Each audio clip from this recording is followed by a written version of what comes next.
How do you make the very popular Bronco even better? Well, you make a Raptor version, of course. This is the all-new 2022 Ford Bronco Raptor. We check out all the features and then put it to the test. That's coming up right now on Driving Sports TV.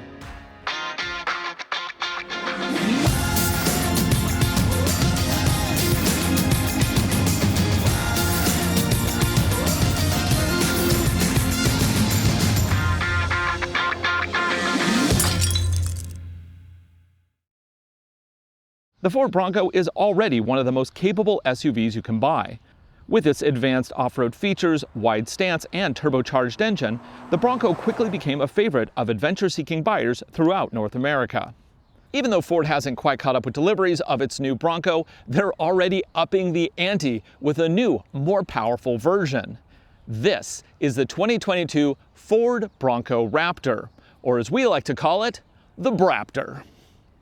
Prices you see it here, including some options, $74,425 US, including destination. Under the hood is a twin turbocharged 3-liter V6 engine that produces up to 418 horsepower and 440 pound-feet of torque. That's up from a maximum 330 horsepower in the Bronco Wildtrak edition. The Bronco's engine is paired with a 10-speed automatic transmission, and it powers all 4 wheels with Ford's on-demand automatic 4-wheel drive system. The body here is 9.8 inches wider than a base trim Bronco. That's thanks to these big fender flares and meaty tires. Speaking of tires, this comes standard BFG Trail Terrain KO2s. These are a legendary off-road tire. They have really meaty blocks, and they are, of course, snow rated. Now, they are wrapped around this really cool looking black lacquered 17-inch wheel. And yeah, you're saying that's a lot of tire, right? It is. This is a 37-inch. Yeah, I don't think tires are going to be a problem today. Look at the width. Those are huge. I know it probably goes without saying, yeah, there is a full-size matching spare on the back, like you would expect. But it's not the tires or even the engine that's the most important upgrade on this Raptor. In fact, it's the suspension. This includes the Haas 4.0 suspension system that includes Fox Live Valve internal bypass semi-active dampers. These are 3.1-inch units attached to unique control arms in the front and rear to provide up to 13 inches of front and 14 inches of rear travel. This thing also comes standard with a lot of underbody protection. It, of course, also has recovery hooks, and further, it has a disconnectable front sway bar like we saw on previous versions of the Bronco, but now it has both a rear and front locker. This thing's ready for anything. When looking at a Bronco Raptor, economy isn't the first thing you're considering, but I do have to say this gets 15 miles to the gallon in town and 16 miles to the gallon on the highway.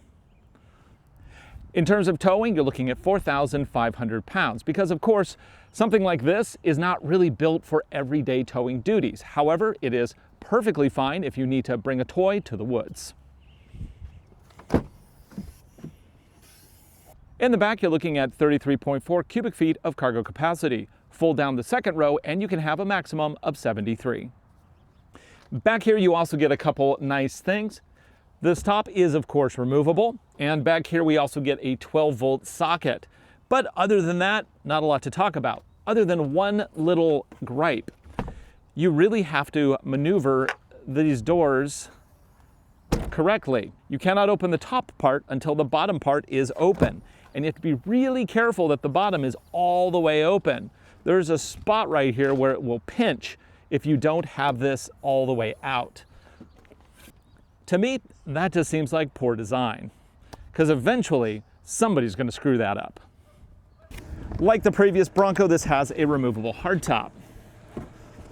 Only I don't have any place to put this where it won't get scratched, so I'm going to go ahead and put it back. Okay, let's check out this back. This isn't too bad. I got plenty of room for my knees, lots of room for my head. I like this grid type system that they have behind the seat. It allows me to use Velcro or carabiners or any type of tie down to secure gear. That's pretty cool. Down here I have AC power, as well as USB-A and USB-C. Controls for the windows are actually down here as well, because of course we can take the doors off, so that way they keep most of the electronics right there. Armrest, yeah, even have one of those with 2 cup holders. Oh, this is pretty good.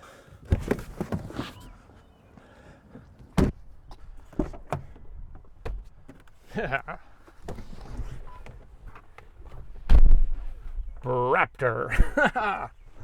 Oh, I am stoked. Let's go ahead and power it on. With a Raptor version, you kind of expect something special, and I feel like that's what I'm getting here. Now, do note that this does have some extra options, including a carbon fiber package that adds carbon fiber to the wheel, to the shifter, to the handles, and I actually think that looks really cool.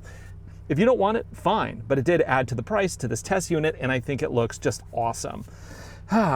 So, we have a beautifully wrapped leather steering wheel. We have red contrast stitching as well as a red center marker up here. That same red is carried down here to the transmission controller boot. Oddly enough though, up here we have a brown contrast stitching. Not sure why that's different, but the red is carried on through little elements throughout the cabin, and I think it looks really great, especially with this optional carbon fiber group. Now, the gauge cluster is all digital here, and there's just so much stuff on this vehicle. I'm not going to do it all here. Some of it we'll do while we're on the road, but I just want to touch on that you can customize that a little bit. We have Raptor information pages, which are unique to this vehicle. I can look at Raptor status, and it'll give me a breakdown of vehicle, traction control, steering, the shock setting, the exhaust setting, and the off-road mode in a very easy to see display right there. Really like that. That is great. So I have an off-road status setting, very easy to see, tons of gauges, tire pressures, pitch roll, power distribution, just so much stuff here. It's just so much stuff. Speaking of the Raptor settings, I can access Raptor settings right down here very quickly with the R button. I can also change my steering feel immediately with a button there. And then on the right side is where I can change my exhaust and my suspension settings, again, with a single touch of a button. No needing to monkey around with the different GOAT modes. You can just kind of say exactly what you want right here. Of course, this does have GOAT modes, and GOAT modes are great because they take all of the different aspects of customization you can do to this vehicle and make them a single click option. So for example, if I go all the way from slippery to tow, sport, normal, off-road, let's just say I go to the most extreme, rock crawl. What will rock crawl do? Well, it's going to tell me to put the transmission into neutral because it's going to automatically shift from 2 high to 4 low. It's going to turn on that front display. It's locking the rear locker, and it's disconnecting the front sway bar for maximum articulation. That's a lot of stuff, and all I had to do was twist the knob. Now, granted, I can do all of this manually as well, but why? I mean, if this one single knob will do it, that's a lot quicker, right? And then it also changes my display to a cool off-road specific display that gives me all of my status very easy to read. Okay, now let's go ahead and switch it back into normal drive mode, and then everything should switch back. 4x4 is shifting back into 2 high, which is the most economical setting. Those are shutting off, and we're back to a normal display.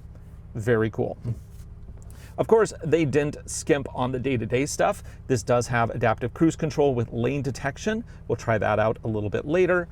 And then over here, we have just a great infotainment system. This is running the latest Ford Sync, and it's really awesome. You, of course, have built-in navigation with natural speech, apps, including Apple CarPlay and Android Auto, settings where you can change everything, and then features that are specific to the vehicle. Now, in terms of driver assistance, this is fully loaded. We have lane keep, pre-collision, rear view camera, blind spot information, parking aid, cross traffic alerts, and driver alert to tell you if you're getting a little woozy while driving. We have a little tray on the right here where we can switch between some easy, quick, visible stuff. So for example, I can have an off-road status on the right while I'm still running navigation on the left. It really is just a nice customizable setup. If you want to see a deeper tour of the infotainment system, we have a full review of the normal Bronco where we dive a little bit more into that. If you're buying a Bronco Raptor, that's not really what you're all about. The seats here are very comfortable. I love the combination of leather and suede. The stitching looks really great. They are, of course, heated with 3 stages of heat, and I have full power adjustments. Also, the passenger gets all power adjustments as well. And then floor mats, yeah, mud mats all around. So, gone over all the features. Now it's time to take this to the trail. We're gonna take this all the way to our test course. We're gonna see how it does. Honestly, I don't think we're gonna have a problem today, but I think what we're really gonna see is just how good this vehicle is.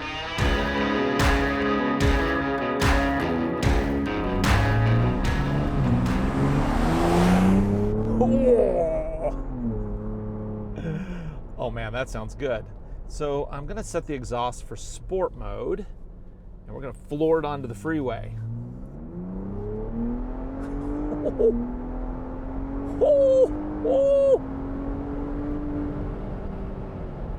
Okay, that thing sounds cool.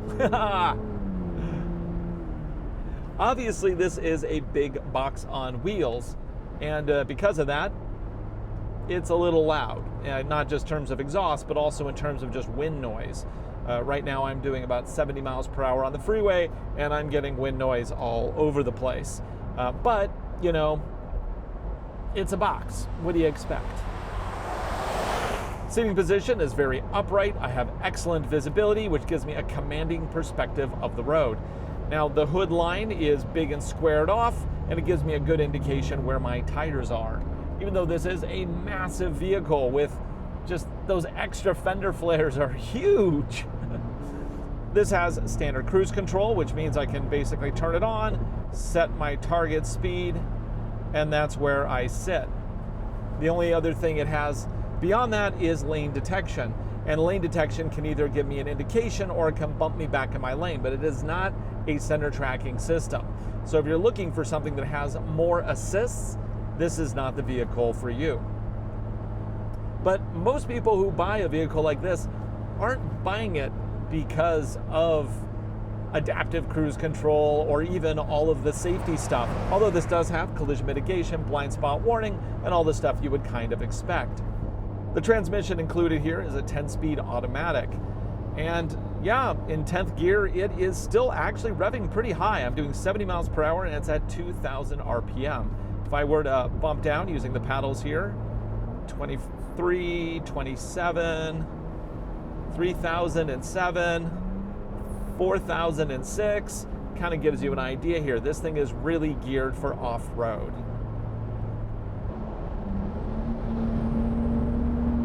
Ooh, does have good sound. I'm driving in 2-wheel drive mode right now because that gives me the best economy. No reason to go into 4. Although I do have a 4 auto, if things get a little dicey, I can always switch into that and not commit to a full locked center. That way it'll switch between 2 and 4 as necessary, but just not really seeing that. I'm in normal driving mode right now, and yeah, there's a lot of body roll going on here.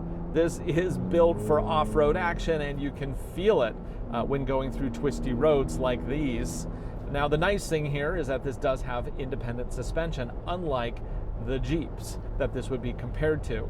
And that is really a huge advantage for anybody who drives to the off-road destination. If you have a dedicated Jeep as an off-roader, that's totally fine, but Jeeps aren't really that good on pavement. In fact, they're pretty bad. It's just not their strong suit. But here, yeah, this isn't too bad. It's a little soft, it's a little rolly. Let's switch the drive mode into sport and see what that changes. Okay, that turns the steering input into sport and also changes the exhaust note into the louder sport mode. Oh, gosh, that thing sounds awesome. It's also holding those gears way longer. Yeah, it shifts at red line, which is just over 6,000, probably around 6,200. I can override, of course, with paddle shifters, and I love these big shifters. They feel really good to my hand. This thing is fun.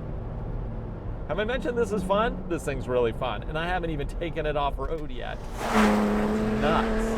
This thing is for off-road, and so we're going to be heading out to our off-road test course to see how well this does. I expect it, honestly, to absolutely crush everything on the course. But before we do that, I'm gonna dip off the freeway here and we're gonna test out the 0 to 60 to see just how quick this thing is. First thing I'm gonna do is pull off onto the shoulder here. I'm gonna check out the turning radius. Is it 2 lanes or 3? Fully crank, accelerate around the corner. 2.5 lanes. So I'm gonna pull up to the line here.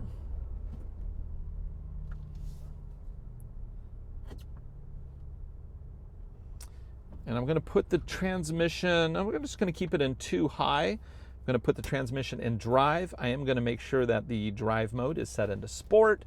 We're just gonna mosh the throttle. 3, 2, 1, go. Whoa, wheel spin. That's KO2s on a wet surface for you. And 60 in 6.33 seconds. It was a little skittish though. Because these KO2s get a little slippery in wet weather, I'm gonna switch this into 4 auto and we're gonna try that launch again. 3, 2, 1, and go. Oh yeah. Oh, much quicker out of the hole. And 60 in 6.27 seconds. This thing's pretty quick, especially considering that it is geared not for 0 to 60 runs, but for off-road. So we're gonna have a lot of fun with this.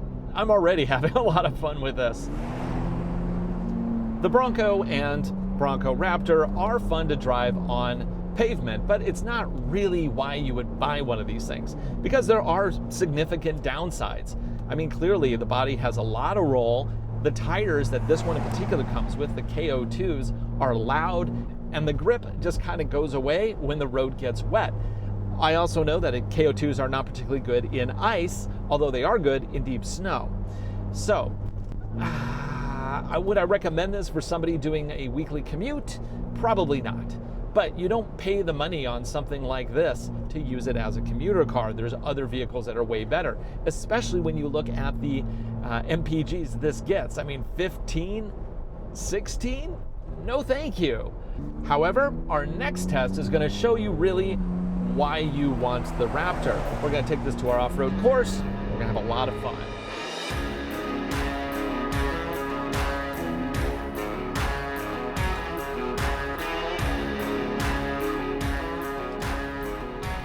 I can tell that the course has grown over a bit. It's been super wet out here for the last several months and we haven't been able to run the courses. And clearly it's had an opportunity for nature to regain a foothold. But that's okay. We're here with the Bronco Raptor to turn these into roads again. So what am I going to do here? Let's set this up.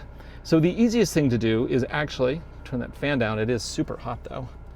So the easiest thing to do here is just to change a GOAT mode into an off-road mode. So I'm going to switch it into off-road.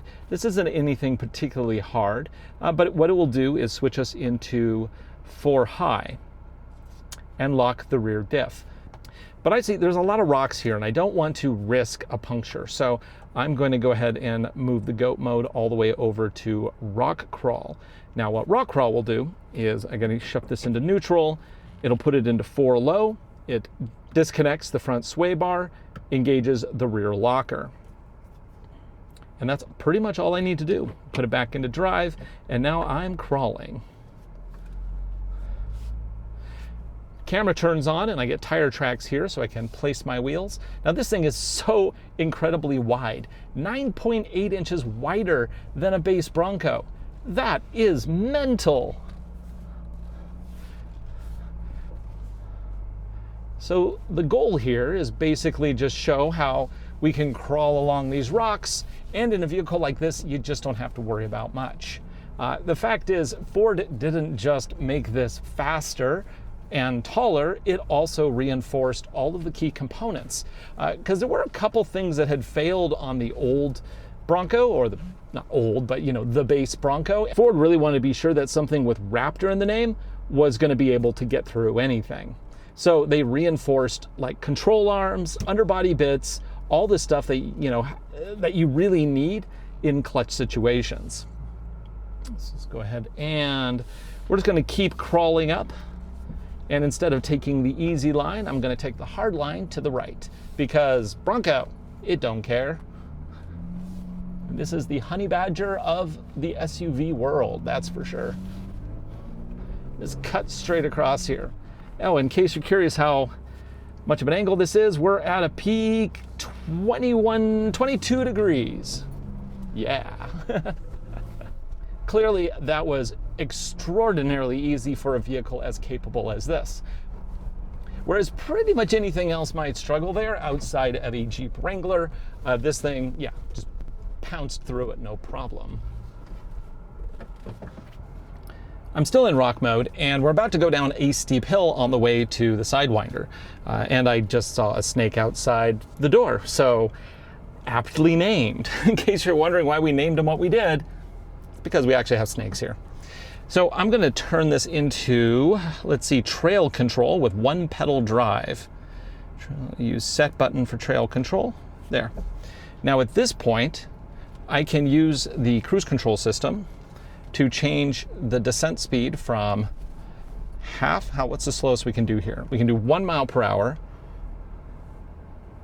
and then I can go faster and faster, and it will ease me down the hill very slowly, away from the snake that's back there.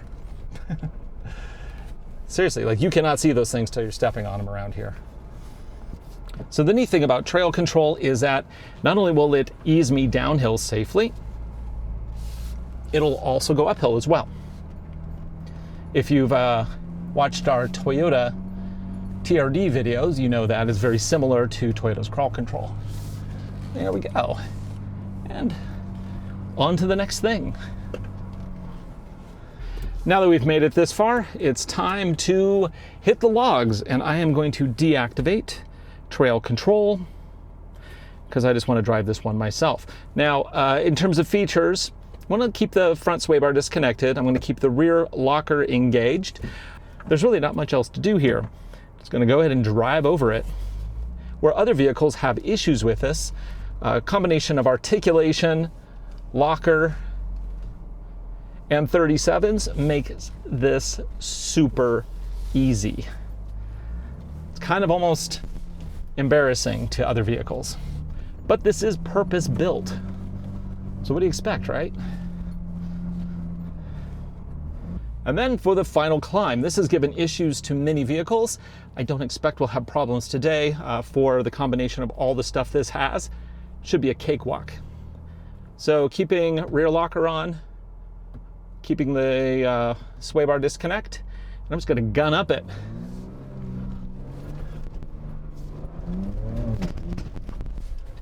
No problem. The right tool for the right job always gets it done. Yes! So are we done yet? Well, not really. There's something I've been wanting to do, and I've needed a very capable vehicle to get it done. I'm not going to tell you what it is, though. Just wait and see. That's proper off-roading, right? When there's literally no road? Yeah, I think so.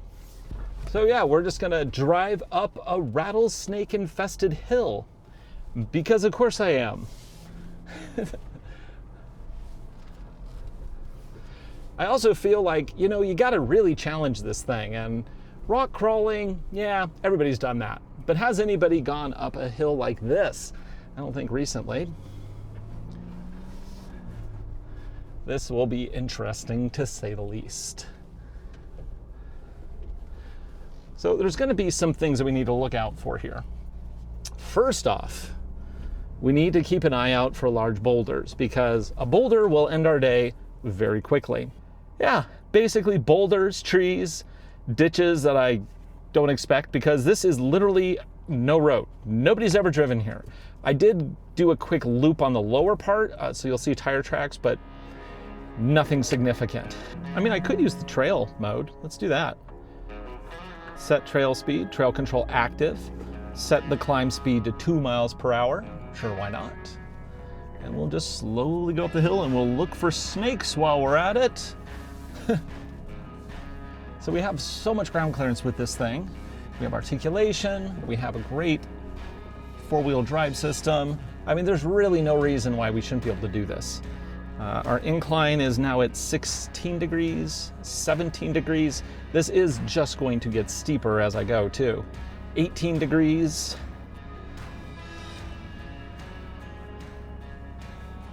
So far, I love this trail cam. It's really good resolution.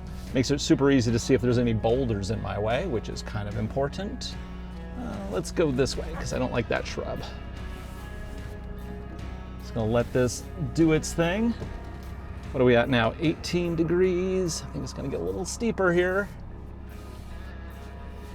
18, still 18. Huh. Well, this wasn't so bad. Now, could I do this in a Subaru Crosstrek? Well, no, ground clearance is an issue. It might technically be able to do it, but I would be very much concerned about the safety of the vehicle. Wow, that was shockingly easy.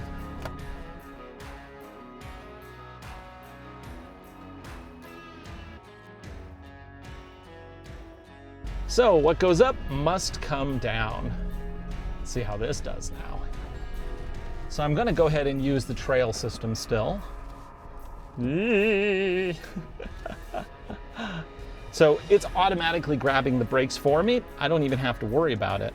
And I can go ahead and increase my speed by hitting set. And then from here, it'll just ease me down. That looked like that topped out at about 22 degrees there before. That's pretty steep.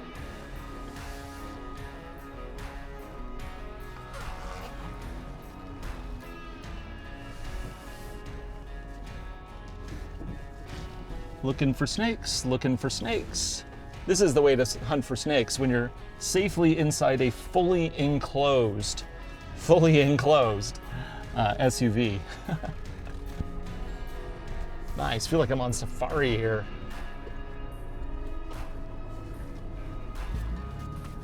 So with a flick of goat mode over to Baja, this should allow for maximum wheel spin. Do I need to have wheel spin? No, we've already proven that it's not necessary. However, I also proved that there's no rocks in the way, so let's floor it.